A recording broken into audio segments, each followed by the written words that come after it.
Hello everyone and welcome. कैसे हैं आप सभी? उम्मीद करते हैं बहुत ही अच्छे होंगे। आज हम लोग एक न्यू पोर्शन प्रोबेबिलिटी में स्टार्ट करने वाले हैं, बट उससे पहले कुछ बातें करते हैं। अब आप थोड़ा सा इम्पेशेंस हो रहे हैं। इम्पेशेंस बोलने का मतलब क्या? देखिए, आपने ऑलमोस्ट 50 to 60%, 60 से ज़्यादा परसेंट आपने प्रोबेबिलिटी में कवर कर लिया है। अभी तक अगर आप ध्यान से देखो, हमने प्रोबेबिलिटी में क्या पढ़ा? तो सबसे पहले हम लोगों ने बहुत सारे क्वेश्चन किए और मैंने आपके लिए ये सारे क्वेश्चंस को टाइप में अरेंज कर दिया। और मेरा बेसिक इंटेंशन यही था कि आपको एक पैटर्न पता चले। तो अगर मैं पैटर्न की बात करूं कि प्रोबेबिलिटी में हमने बेसिकली किन पैटर्न्स पे बेस्ड क्वेश्चन को अभी तक बनाया है, तो सबसे पहला था on the base of formula. जो सिंपल फॉर्मूला हमने प्रोबेबिलिटी का पढ़ा था, उस पे हमने कुछ क्वेश्चंस बनाए थे। उसके बाद फिर हम लोगों ने एडिशन थ्योरम को इंट्रोड्यूस किया और उस पे कुछ बेस्ड क्वेश्चन को हमने बनाया। फिर हमने मल्टीप्लिकेशन थ्योरम को इंट्रोड्यूस किया और मल्टीप्लिकेशन थ्योरम पे बेस्ड कुछ क्वेश्चंस को बनाए। देन हम लोगों ने कंडीशनल प्रोबेबिलिटी के कुछ क्वेश्चंस को बनाया। अभी आप बातों को समझो, मैं आपको बताना क्या चाह रहा हूं। सारे में थोड़ा सा डिफरेंशिएशन है। डिफरेंशिएशन क्या है? On the base of simple formula. Simple formula वाले क्वेश्चन में क्या होता था? एक इवेंट का प्रोबेबिलिटी आपसे पूछा जाता था, सिर्फ एक इवेंट का।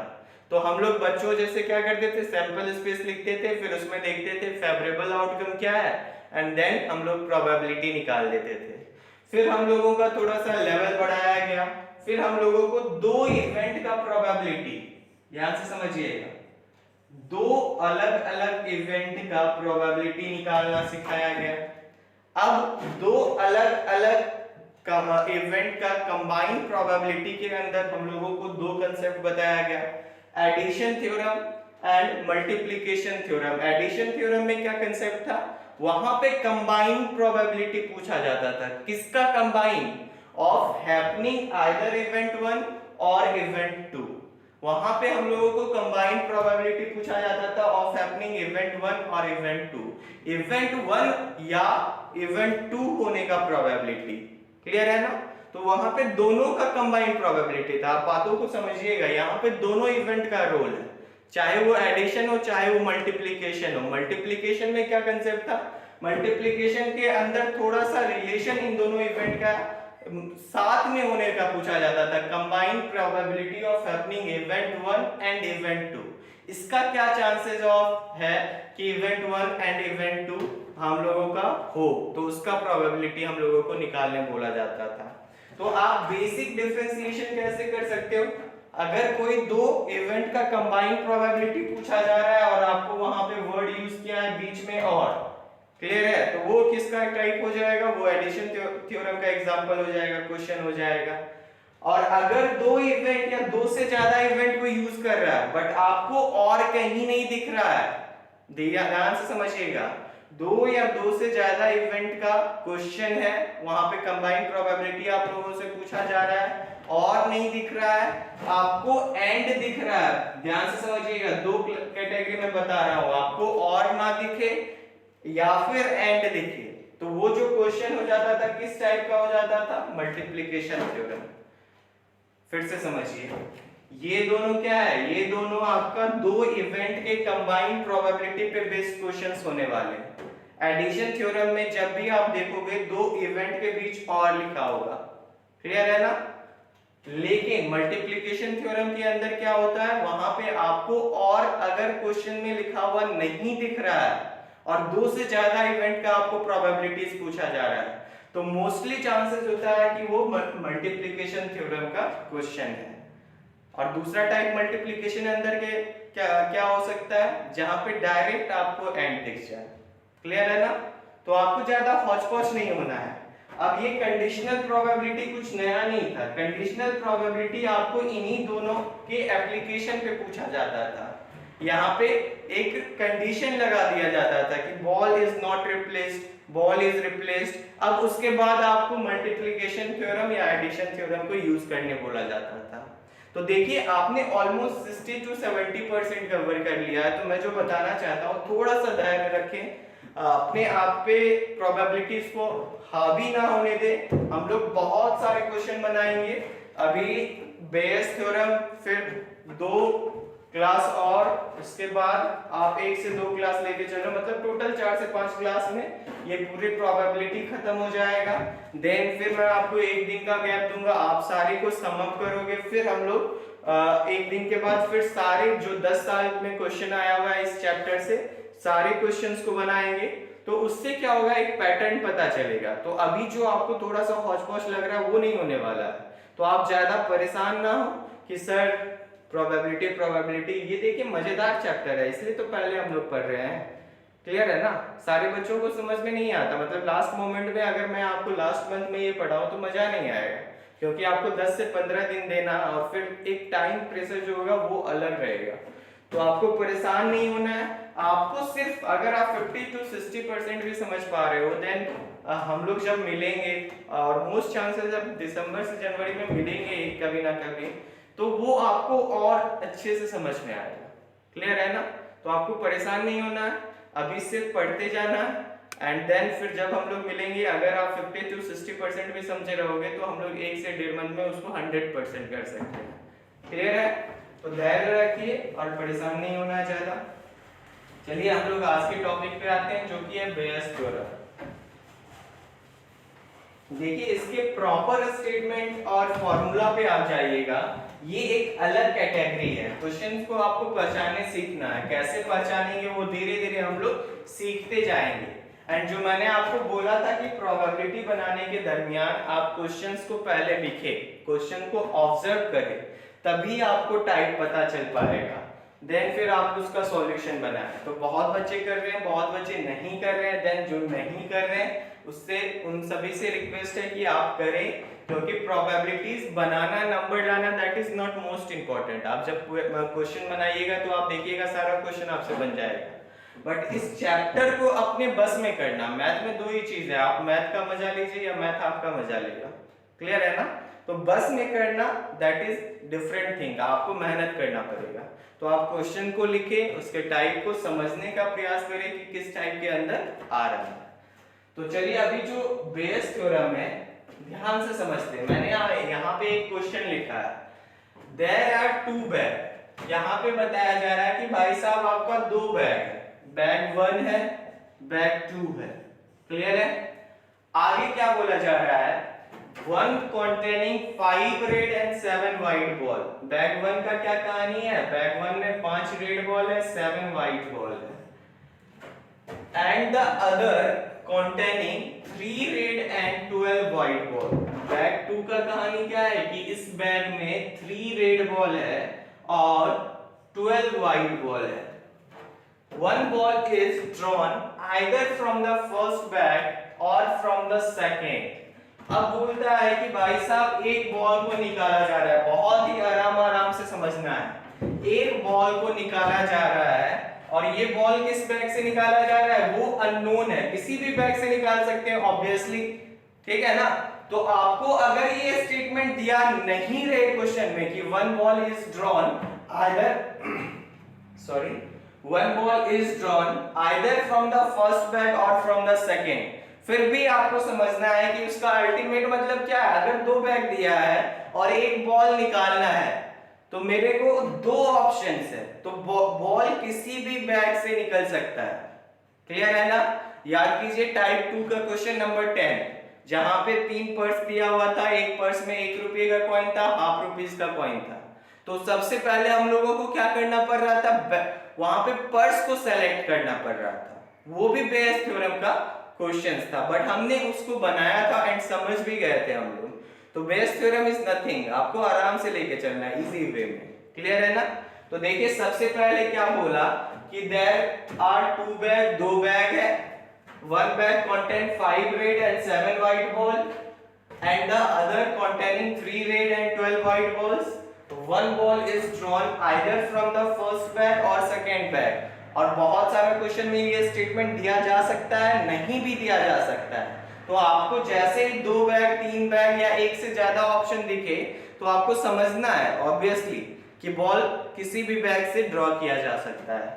अब आगे देखिए आपसे क्वेश्चन क्या पूछा जा रहा है, find the probability of drawing one red ball. अब ध्यान से समझिए, यहां पे क्या है ना कि यहां पे आपको 2 इवेंट का कंबाइंड प्रोबेबिलिटी नहीं पूछा जा रहा, आपसे एक ही इवेंट का वो प्रोबेबिलिटी पूछा जा रहा है। लेकिन ये इवेंट होने के लिए 2 अलग अलग ऑप्शन दे दिया जहां पे वो इवेंट अकर किया हो सकता है। क्लियर है ना? ये रेड बॉल का आपसे प्रोबेबिलिटी पूछा जा रहा है, सिर्फ एक रेड बॉल का ही पूछा जा रहा है, ना कि रेड बॉल और व्हाइट बॉल या फिर red ball and white ball, ऐसा तो नहीं है। बट ये रेड बॉल बैग 1 में भी है, बैग 2 में भी है, और सिंपली मेरे को बोला है कि भाई साहब हम एक बॉल को निकाल रहे हैं। क्लियर है? तो अब आप मेरे को बताइए, बॉल को निकाल सकते हैं, रेड बॉल तो पहले बैग में भी है और दूसरे बैग में भी है। इसके लिए सबसे पहले मेरे को क्या करना होगा, बैग का सिलेक्शन करना होगा। अब बैग कितना है, 2 बैग है, तो 2 बैग को, बैग 1 को 2 बैग है और बैग 1 को सेलेक्ट करने का क्या होगा चांसेस, प्रोबेबिलिटी क्या हो जाएगा, तो आप बोलेंगे सर 1/2। इसी तरह बैग 2 को सेलेक्ट करने का क्या हो जाएगा प्रोबेबिलिटी, तो आप क्या बोलेंगे सर 2 बैग है और बैग 2 को सेलेक्ट करने का प्रोबेबिलिटी 1/2। क्लियर है? तो अब देखिए मेरे को पता चल गया कि बैग 1 को सेलेक्ट करने का प्रोबेबिलिटी 1/2 है। अब सपोज करते हैं कि हमने बैग 1 को सेलेक्ट किया है, तो बैग 1 को सेलेक्ट किया है। अब बैग 1 को सेलेक्ट करने के बाद जो बॉल आएगा उसमें रेड बॉल आने का प्रोबेबिलिटी आपको निकालना है। तो अब देखिए बैग 1 का सिलेक्शन का प्रोबेबिलिटी क्या है, 1/2। अब बैग 1 को सेलेक्ट कर लिया गया है, इसके बाद इस बैग से रेड बॉल आने का प्रोबेबिलिटी क्या होगा, तो आप बोलेंगे सर टोटल बॉल कितना है 12, और इस 12 में 5 रेड बॉल है, मतलब रेड बॉल आने का चांसेस क्या हो जाएगा 5/12। पर मैं आपसे पूछूंगा क्या बैग 1 से ही सिर्फ रेड बॉल आ सकता है, तो आप बोलेंगे नहीं सर बैग 2 भी है। तो फिर इसी तरीके से बैग 2 का सिलेक्शन का क्या प्रोबेबिलिटी होगा, तो आप बोलेंगे 1/2। और बैग 2 से फिर सेलेक्ट करने के बाद, अब हमने बैग 2 को सेलेक्ट किया और बैग 2 को सेलेक्ट करने के बाद उससे रेड बॉल आने का प्रोबेबिलिटी क्या हो जाएगा, तो आप बोलेंगे सर 3 रेड बॉल है और टोटल बॉल 15 है, तो दैट इज 3/15। क्लियर है ना? तो ये क्या है, probability of getting red ball.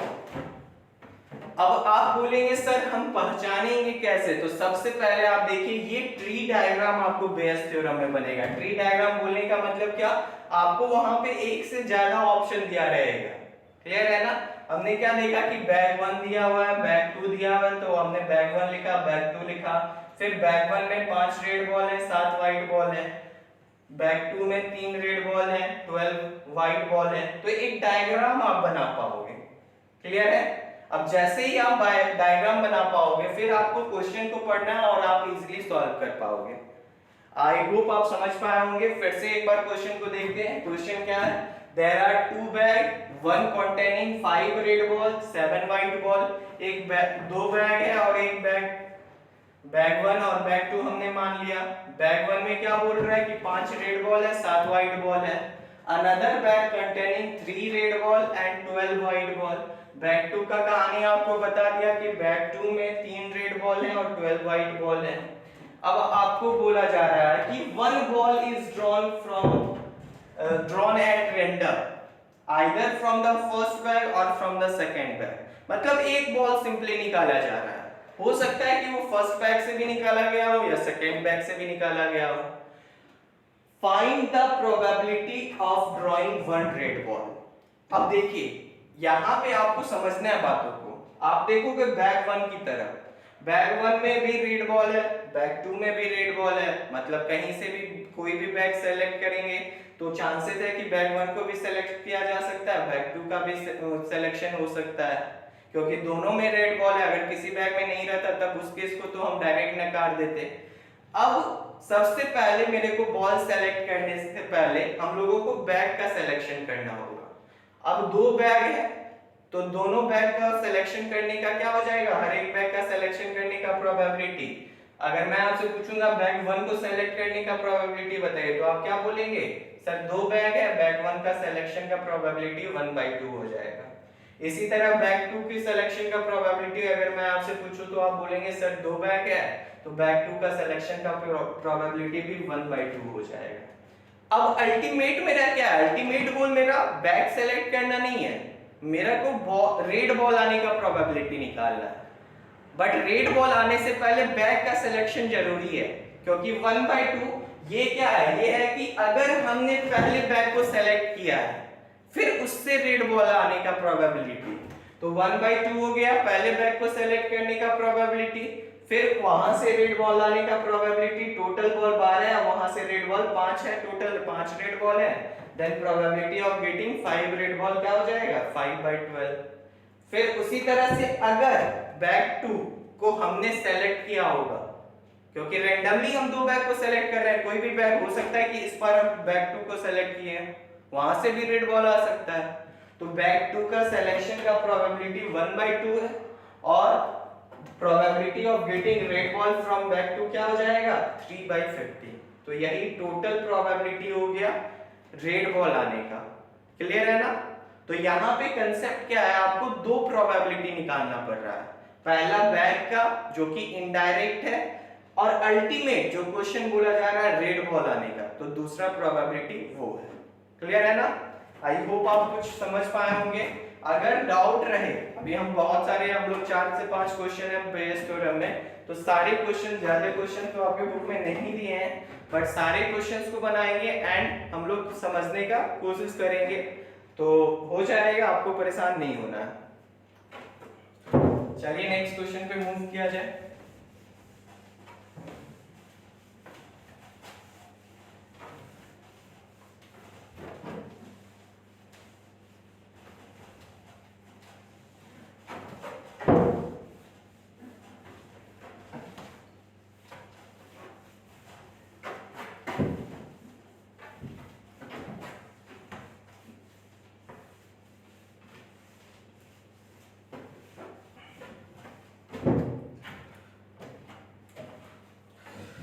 Second number question जो है वो एकदम बेस थ्योरम का क्वेश्चन है, तो आपसे थोड़ा सा रिक्वेस्ट है कि आप पहले अपने कॉपी में इस क्वेश्चन को नोट डाउन करेंगे एंड देन फिर यहाँ पे समझेंगे। क्लियर है ना?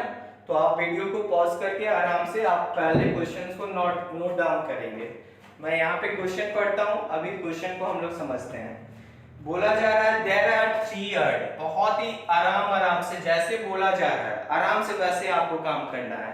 क्या बोला जा रहा है, देयर आर 3 अर्ड, तो आप क्या करें, पहले U1 लिख ले, U2 लिख ले एंड U3 लिख ले।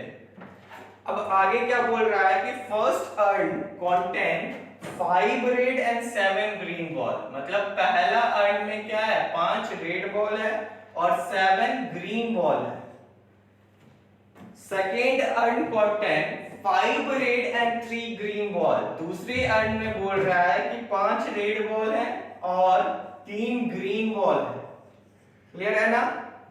And the third earn contain 8 red and 4 green ball, इसमें क्या बोल रहा है कि 8 रेड बॉल है और 4 ग्रीन बॉल है। क्लियर है ना? अब आपसे बोलता है, बहुत ही ध्यान से इस स्टेटमेंट को समझिएगा, 1 red ball is drawn from an urn, मतलब ये आपको एक कंडीशन दे दिया है, यही बेस थ्योरम का है। सबसे पहले वो क्या किया, रैंडमली आपको 3 अर्ड दे दिया। आप ध्यान से देखो, तीनों अर्ड में क्या है, रेड बॉल है, मतलब तीनों रेड बॉल, तीनों अर्ड से रेड बॉल आ सकता है। अब आपको बेस थ्योरम में हमेशा एक कंडीशन देगा, एक हिंट देगा, जिसका प्रोबेबिलिटी आपको निकालना होगा। तो यहाँ पे हिंट क्या है, ध्यान से फिर से स्टेटमेंट को सुनिए। There are 3 urn, first urn contain 5 red and 7 green ball, second urn contain 5 red and 3 green ball, and third urn contain 8 red and 4 green ball. अब बोल रहा है one red ball is drawn from an urn, मतलब an urn, ध्यान से ये statement मैं आपको यहाँ पे लिख रहा हूँ, क्या बोला जा रहा है कि one red ball is drawn from an urn. आप अगर देखो इस स्टेटमेंट को, इसको हम नन कंडीशन भी बोल सकते हैं। क्यों नन कंडीशन बोल सकते हैं? क्योंकि इसमें कंडीशन भी दिया हुआ है और नहीं भी दिया हुआ है। क्या दिया हुआ है कंडीशन? कि भाई साहब रेड बॉल को निकाला गया है, बट दूसरे एंगल से देखिए किस अर्न से निकाला गया है वो बताया आपको? तो वो नहीं बताया है। तो हमेशा बायस थ्योरम में आपको एक नन कंडीशन दिया हुआ रहेगा, मतलब आपको एक हिंट दे देगा कि ये निकाला गया और इसी का प्रोबेबिलिटी बताना है आपको, लेकिन ये आपको कभी नहीं बताएगा कि आपको कौन से अर्न या किस से निकाला गया है।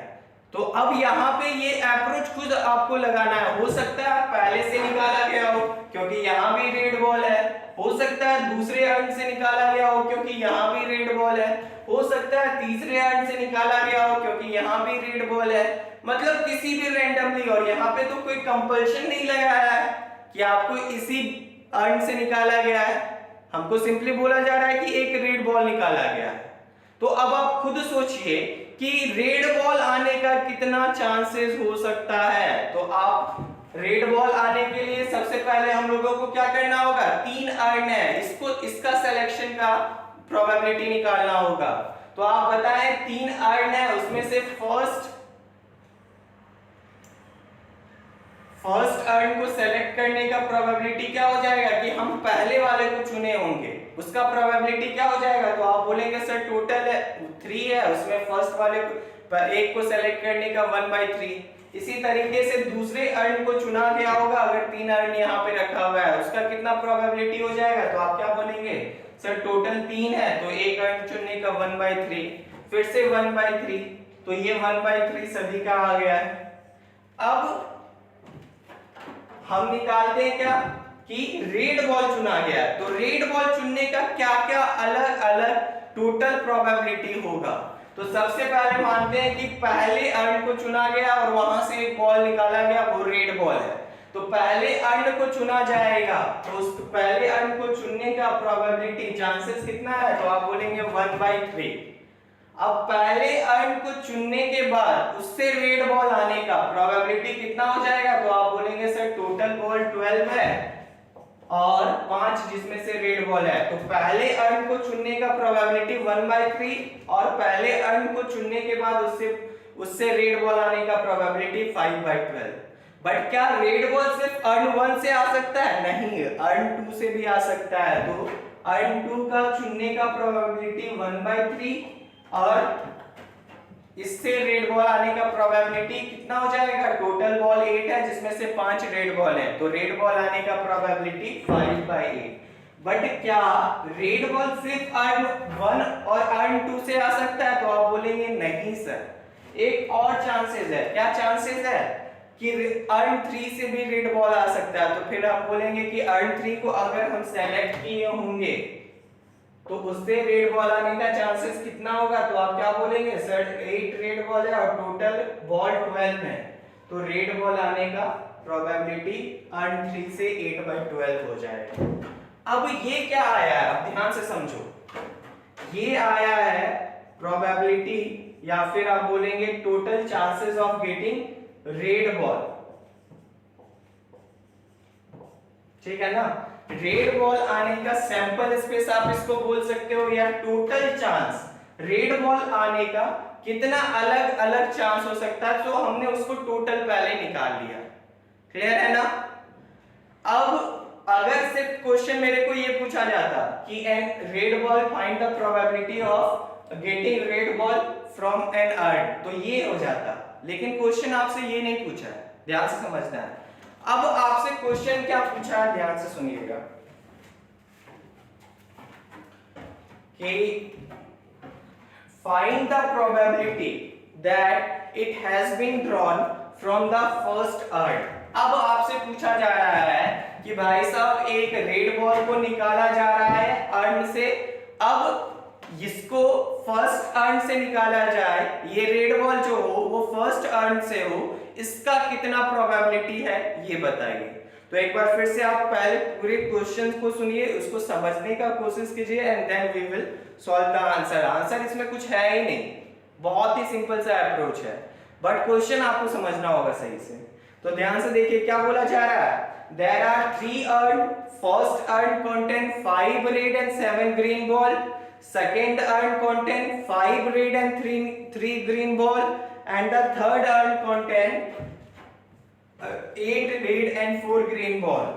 One red ball is drawn from an urn. जैसे ही ये हिंट दे तो आप सबसे पहले उसको निकाल लीजिए कि उसका टोटल चांसेस क्या होगा आने का। जैसे ही हमको बोला कि one red ball has been drawn from an urn, एक रेड बॉल निकाला गया है अर्न से, तो सबसे पहले हमने निकाल लिया, क्या निकाला कि टोटल रेड बॉल आने का क्या चांसेस हो सकता है, क्योंकि रेड बॉल तो फर्स्ट अर्न से भी आ सकता है, सेकंड अर्न से भी आ सकता है, थर्ड अर्न से भी आ सकता है। तो हमने क्या किया, टोटल रेड बॉल आने का चांसेस निकाल लिया। अब आपसे पूछता है कि भाई साहब आप बताएं कि find the probability that it has been drawn from first urn. अब ये जो बॉल होगा वो फर्स्ट अर्न से निकाला गया होगा, इसका कितना प्रोबेबिलिटी है ये बताइए। तो आप बातों को समझिएगा, ये क्या है, ये टोटल तीनों अर्न से निकाला गया रेड बॉल का प्रोबेबिलिटी है, या सैंपल स्पेस आप बोल सकते हैं। तो हम क्या बोल सकते हैं इसको कि ये एक तरीके से सैंपल स्पेस हो गया रेड बॉल आने का, जब 3 अर्न दिया हुआ है। अब आपको सैंपल स्पेस दिया हुआ है या फिर टोटल दिया हुआ है कि रेड बॉल आने का चांसेस, इसमें से आपसे पूछ रहा है कि सिर्फ फर्स्ट बैग से रेड बॉल आए, इसका कितना चांसेस है ये बताइए।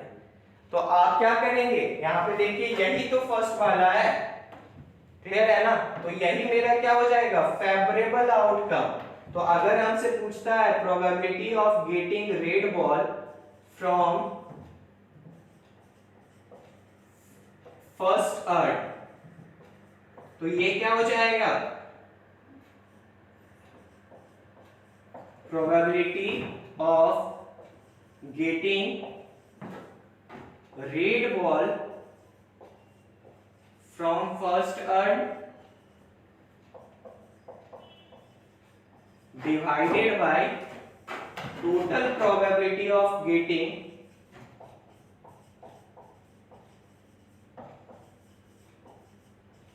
Red ball from all earn. ध्यान से समझिएगा, मैंने यहां पे क्या स्टेटमेंट लिखा है कि probability of getting red ball from first urn is equal to probability of getting red ball from first urn. Red ball मतलब प्रोबेबिलिटी आप यहां नहीं लिखो, आप यहां पे लिख लो नंबर ऑफ गेटिंग या फिर chances of getting red ball from first earn. First earn से रेड बॉल आने का chances divided by total red ball आने का chances from all 3 earn. Clear है ना। तो अब आप बताएं पहले अर्न से रेड बॉल आने का क्या हो सकता है चांसेस। तो आप बोलेंगे सर पहले बैग से अर्न बॉल आने का चांसेस के लिए सबसे पहले फर्स्ट बैग को सेलेक्ट करना पड़ेगा, और फर्स्ट बैग का सिलेक्शन का प्रोबेबिलिटी क्या है 1/3। तो 1/3 इनटू, अब पहले अर्न को सेलेक्ट करने के बाद इससे रेड बॉल आने का प्रोबेबिलिटी क्या हो जाएगा 5/12 divided by total red ball आने का प्रोबेबिलिटी, और टोटल रेड बॉल आने का प्रोबेबिलिटी तो यही है। तो अब हम क्या करेंगे, ये डिवाइड कर देंगे। ये एक तरीके से क्या हो गया, ये एक सैंपल स्पेस हो गया हम लोगों का।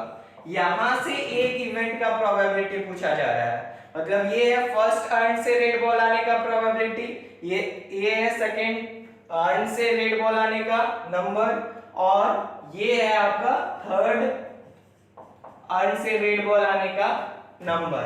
अब यहां से आपसे पूछ दिया कि पार्टिकुलरली फर्स्ट अर्न से रेड बॉल आने का प्रोबेबिलिटी बताइए। तो तो हम लोग क्या करेंगे, फर्स्ट अर्न का जो भी नंबर होगा उसको ऊपर में लिखेंगे डिवाइडेड बाय टोटल, यही हम लोगों का निकल गया। जो प्रोबेबिलिटी का बेसिक फॉर्मूला होता था, probability of any event is equal to total number of favourable event by total number of sample space. तो ये क्या हो गया, फेवरेबल इवेंट मतलब पहले बैग से रेड बॉल आने का प्रोबेबिलिटी डिवाइडेड बाय ये क्या हो गया, टोटल रेड बॉल आने का probability, total sample space. Clear है ना? आई होप आप समझ पाए होंगे। नहीं समझे हैं देन आपको कॉल करके क्लियर कर लेना है। उसी तरीके से आपको कि सेकेंड अर्न से आने का, तो आप फिर बताइए फेवरेबल क्या हो जाएगा, फेवरेबल तो ये हो जाएगा अब हमारा। तो सेकेंड को मैं थोड़ा सा अब इसको रफ करता हूं। तो जो भी बेसिक का फॉर्मूला है प्रोबेबिलिटी का, सिर्फ उसमें आपको अप्लाई करना है।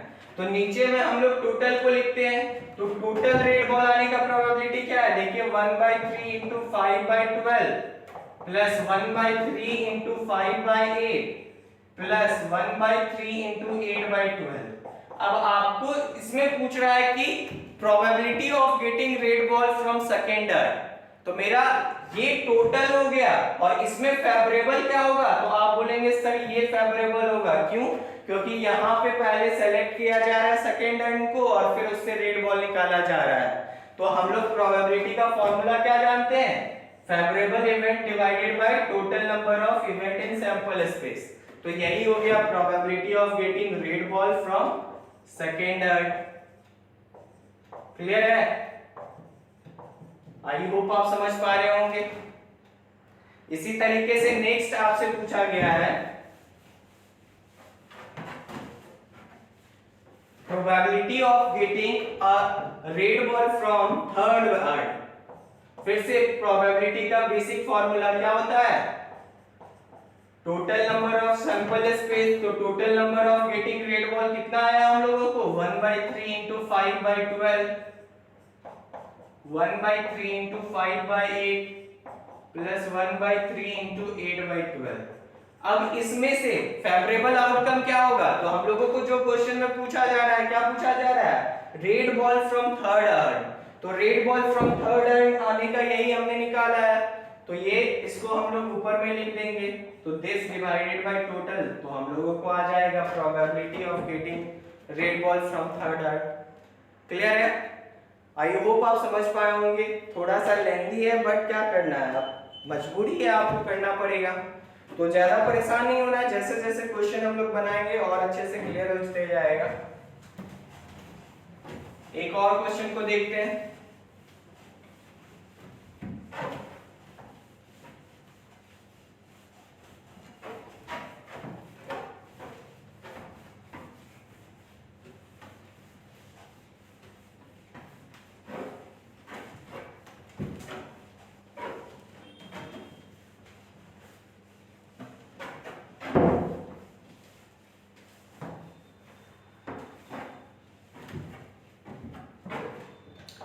क्वेश्चन नंबर 3 बोला जा रहा है suppose that any black ball has been taken out from 3 bag. बहुत ही यही नन कंडीशन आपको पहले लाइन में दे दिया है। क्या बोला है, नन कंडीशन हम लोगों को क्या दिया है कि अ ब्लैक बॉल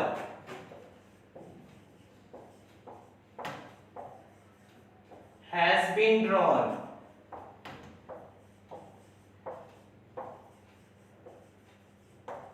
कोई 3 बैग दिया हुआ है और आपको बोला जा रहा है कि एक ब्लैक बॉल को निकाला गया। तो सबसे इंपॉर्टेंट है नन कंडीशन को पहचानना। क्लियर है ना? अब देखिएगा क्वेश्चन कैसे सॉल्व हो जाएगा। सबसे पहले हम लोग एक बार क्वेश्चन को देखते हैं। Suppose that any black ball has been taken out from 3 bag. The first bag contain 3 black and 7 white. जैसे ही आपको 3 बैग दे दे, पहला बैग में इतना है, ये है, वो है, तो आप ट्री डायग्राम बनाओ। क्या बोल रहा है कि पहले बैग में 3 ब्लैक बॉल है और 7 व्हाइट बॉल है। Second bag contain 5 black and 3 white ball. Second bag में 5 ब्लैक है और 3 व्हाइट बॉल है। And third bag contain 8 black ball and 4 white ball. Third bag का क्या कहानी है कि इसमें 8 ब्लैक बॉल है, 4 व्हाइट बॉल है। अब आपसे पूछा जाता है कि find the probability of drawing black ball out of first bag. तो प्रोबेबिलिटी बताना है of drawing black ball particularly from this bag. इस बैग से पार्टिकुलरली ब्लैक बॉल आने का प्रोबेबिलिटी निकालना है। तो जैसे ही मेरे को कंडीशन पता चला, नन कंडीशन पता चला है कि एक ब्लैक बॉल निकाला जा रहा है and randomly from any bag, ये नहीं दिया आपको कि इस बैग से निकाला जा रहा है। तो जैसे ही हम लोगों को ये पता चला ये कंडीशन, तो हम लोग पहले क्या निकालेंगे, टोटल ब्लैक बॉल आने का क्या होगा चांसेस। तो टोटल ब्लैक बॉल आने के लिए हो सकता है कि वो फर्स्ट बैग से आया हो। तो आप मेरे को बताइए, अगर फर्स्ट बैग से आया हो मतलब फर्स्ट बैग का क्या हो जाएगा प्रोबेबिलिटी 1/3, सेकेंड बैग का प्रोबेबिलिटी 1/3, थर्ड बैग का प्रोबेबिलिटी 1/3। तो अब हो सकता है, क्योंकि हम टोटल निकाल रहे हैं, टोटल ब्लैक बॉल आने का प्रोबेबिलिटी, क्योंकि ब्लैक बॉल तो सभी में और सभी से आ सकता है। तो अब हो सकता है कि ब्लैक बॉल पहले बैग से आया, तो पहले बैग से आया, उसके पहले उसको सेलेक्ट करना पड़ेगा उस बैग को। उस बैग का सिलेक्शन का कितना वैल्यू है 1/3।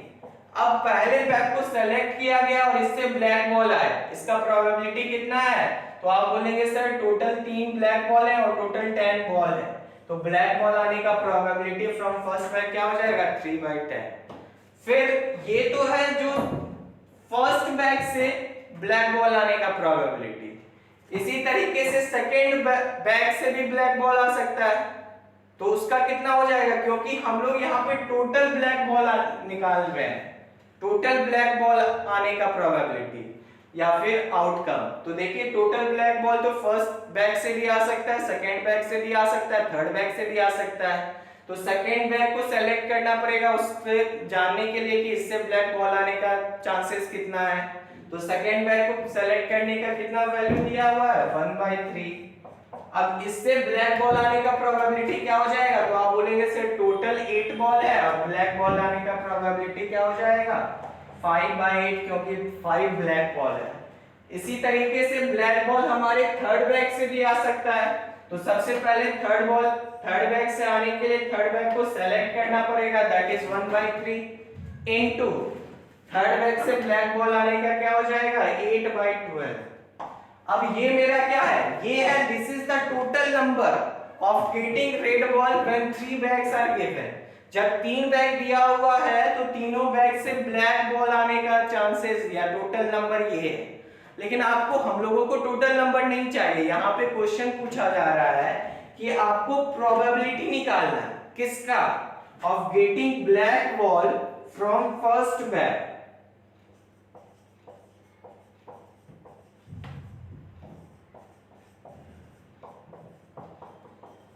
क्लियर है, फर्स्ट बैग से ब्लैक बॉल आने का प्रोबेबिलिटी आपको निकालना है। तो प्रोबेबिलिटी का फॉर्मूला क्या होता है, number of favourable event by total number of outcome. Total हम लोगों को क्या आ गया है 1/3 into 3/10 plus 1/3 into 5/8 plus 1/3 into 8/12। अब आप मेरे को बताओ इसमें से पहले बैग से आने का फेवरेबल क्या होगा, तो आप बोलेंगे फेवरेबल तो सर सिर्फ ये ही है, क्योंकि यही फर्स्ट बैग से ब्लैक बॉल आने का चांसेस या नंबर बता रहा है। तो हम लोग ऊपर में क्या करेंगे, इसको पुट कर देंगे। So this will be the value of probability of getting black ball from first bag. Clear है। सो ये था क्वेश्चन नंबर 3। अब 2 क्वेश्चन और दिया हुआ है। क्वेश्चन नंबर 4 आपको खुद से ट्राई करना है एंड क्वेश्चन नंबर 5 पहले मैं एक बार टाइम देख लूं कितना हुआ है, then we will solve the question. अभी बहुत समय है, 38 मिनट होगा, तो 45 तक तो हम लोग जनरल क्लास कर ही सकते हैं।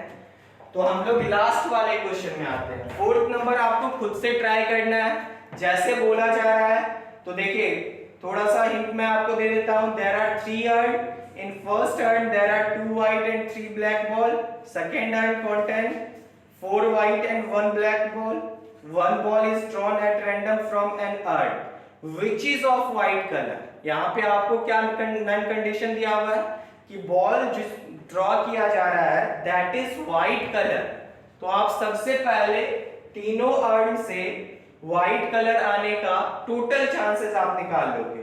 क्लियर है ना? उसके बाद जिससे पूछा जाएगा तो फेवरेबल वाले से डिवाइड कर देंगे। तो आई होप आप बना पाएंगे। अगर आपसे नहीं बनेगा देन आपको एक बार पूछ लेना है कॉल करके, जैसे ही डाउट हो। बहुत ही इंपॉर्टेंट सेक्शन है, क्लियर है ना, प्रोबेबिलिटी का, तो आपको इसको क्लियर कर लेना है। तो चलिए हम लोग नेक्स्ट क्वेश्चन पे मूव करते हैं, दैट इज क्वेश्चन नंबर 5।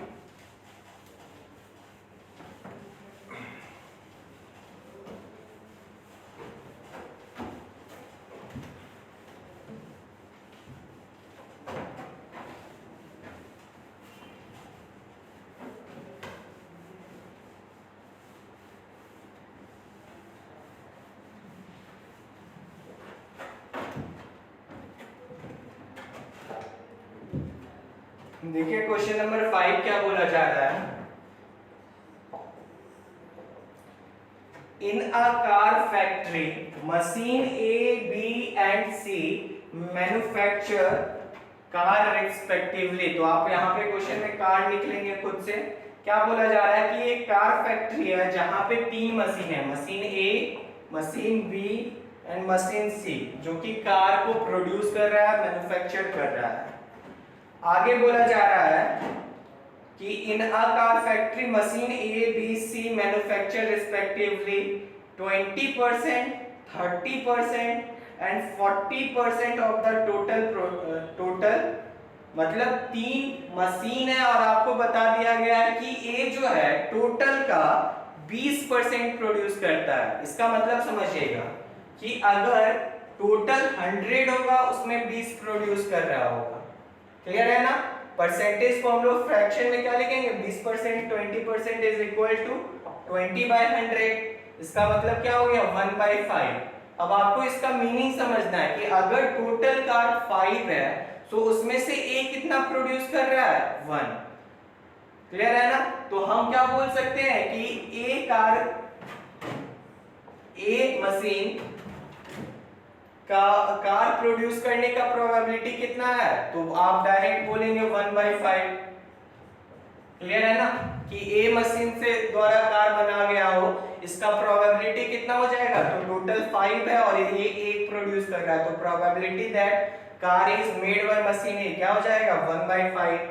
इसी तरीके से आपको 30% दिया हुआ है, मशीन बी के द्वारा प्रोड्यूस किया जा रहा है। 30% बोलने का मतलब क्या हो जाएगा, 30/100 दैट इज 3/10। और ये 3/10 क्या है, एक तरीके से प्रोबेबिलिटी है, probability of car produced by machine B. क्योंकि अगर टोटल कार 10 है तो 3 उसमें प्रोड्यूस किया जा रहा है बी के द्वारा, so this is the probability. तो हमने यहाँ पे लिखा 3/10। सी का वैल्यू क्या दिया हुआ है, 40%। 40% बोलने का मतलब क्या हो जाएगा, 40/100 दैट इज 4/10। आप इसको और सिंपल कर सकते हो, 2/5। सो 2/5 प्रोबेबिलिटी आ गया कि वो कार सी के द्वारा प्रोड्यूस किया जा रहा है। अब आगे आपसे बोला जा रहा है कि one car is drawn at random and is found defective. उससे पहले आपको डिफेक्टिव का भी रेशियो बताया गया है कि जो ये कार जो बनाया जा रहा है मशीन ए बी सी द्वारा, उसमें से 5% डिफेक्टिव है बाय द मशीन। जो कार मशीन ए के द्वारा बनाया जा रहा है उसमें 5% कार डिफेक्टिव है। उसी तरीके से 4% कार जो कि मशीन बी के द्वारा बनाया जा रहा है डिफेक्टिव है, एंड मशीन सी के द्वारा जो भी कार बनाया जा रहा है उसमें 2% डिफेक्टिव है। आपको ये डाटा दे दिया है। अब आगे आपसे पूछा जा रहा है कि one car is drawn at random and is found defective. बहुत ही ध्यान से सुनिएगा, एक कार को निकाला गया एंड इज फाउंड डिफेक्टिव, ये हो गया हमारा नन कंडीशन। एंड फाउंड डिफेक्टिव, एक कार को निकाला गया एंड वो क्या पाया गया कि वो डिफेक्टिव है। अब आपसे पूछता है कि what is the probability that it was manufactured by machine B. अब इसका कितना चांसेस है कि वो मशीन बी के द्वारा बनाया गया होगा। तो बहुत ही ध्यान से समझेंगे इसको कि यहाँ पे जो हम लोगों को दिया हुआ है, सबसे पहले जो कार्ड निकाला जा रहा है वो तो डिफेक्टिव है, तो पहले हम लोग डिफेक्टिव होने का प्रोबेबिलिटी निकाल लेते हैं। तो डिफेक्टिव होने का प्रोबेबिलिटी क्या हो जाएगा 5%। इसका मतलब क्या हो गया 5/100। 4% इसी को आप सिंपल करेंगे तो 1/20। 4% तो 1/25। 2% तो 2/100 दैट इज 1/50। अब आपको बोला डिफेक्टिव पाया गया, तो आप बताइए कि मशीन ए टोटल कार जो बनाया जा रहा है उसका प्रोबेबिलिटी कितना आया 1/5। तो टोटल डिफेक्टिव कार जो मैन्युफैक्चर हो सकता है उसका वैल्यू कितना होगा। तो आप बोलेंगे सर टोटल मशीन ए के द्वारा बनाया जा रहा है 1/5 और जितना भी बनाया जा रहा है उसमें से 1/20 डिफेक्टिव है। इसका मतलब क्या हो गया कि ए मशीन कितना टोटल डिफेक्टिव कार प्रोड्यूस करेगा 1/5 into 1/20 plus defective car made by machine B क्या हो जाएगा। तो आप बोलेंगे sir machine B total car जो बना रहा है उसका प्रोबेबिलिटी 3/10 है एंड इस 3/10 में टोटल 3/10 अगर प्रोबेबिलिटी है वो टोटल कार बना रहा है उसमें से 1/25 वो डिफेक्टिव बना रहा है। मतलब टोटल डिफेक्टिव एक तरीके से कितना आ जाएगा 3/10 इंटू 1/25। इसी तरीके से क्योंकि हम लोग क्या निकाल रहे हैं, हम लोग निकाल रहे हैं टोटल डिफेक्टिव कार जो कि मशीन ए बी सी द्वारा बनाया जा रहा है। तो मशीन ए डिफेक्टिव कार कितना बनाएगा तो 1/5 इंटू 1/20। ये क्या है ये प्रोबेबिलिटी है। यहाँ पे हम लोग जानबूझ के नहीं निकाले क्योंकि इनडायरेक्टली मेरे को ये प्रोबेबिलिटी ही दे दिया है, इसलिए हम लोग इसका नहीं निकाले इस तरीके से। क्यों नहीं निकाले क्योंकि ये तो प्रोबेबिलिटी ही दिया है कि अगर टोटल 5 कार बन रहा है उसमें 1 वो ए बना रहा है, तो ये एक तरीके से ए का प्रोबेबिलिटी हो गया, उसी तरीके से ये बी का प्रोबेबिलिटी हो गया और उसी तरीके से ये सी का प्रोबेबिलिटी हो गया। ठीक है ना। अब हमको कंडीशन क्या दिया हुआ था कि एक कार निकाला गया और वो डिफेक्टिव पाया गया, तो इसका मतलब सैंपल स्पेस जो होगा वो डिफेक्टिव से रिलेटेड होगा। तो हम लोग क्या करेंगे सबसे पहले टोटल डिफेक्टिव कार निकालेंगे। क्लियर है ना। तो मशीन ए से डिफेक्टिव कार आने का इतना हो गया, मशीन बी से इतना, और डिफेक्टिव तो मशीन सी के द्वारा भी आ सकता है, तो उसका वैल्यू क्या हो जाएगा 2/5 इंटू 1/50। अब ये हो गया मेरा total number of defective car that can be made by all 3 machine. Clear है। ये हो गया तीनों मशीन के द्वारा जो भी टोटल डिफेक्टिव कार बनाया जा सकता है। अब आपसे पूछता है कि ये डिफेक्टिव कार मशीन बी के द्वारा बनाया गया होगा, इसका कितना प्रोबेबिलिटी है ये बताइए। तो आप मेरे को बताइए ये क्या है टोटल आउटकम, और प्रोबेबिलिटी का फॉर्मूला क्या होता है total number of favourable outcome divided by total number of outcome. तो टोटल आउटकम मेरा ये आ गया, तो हम इसको नीचे में डिवाइड के फॉर्म में लिख देंगे।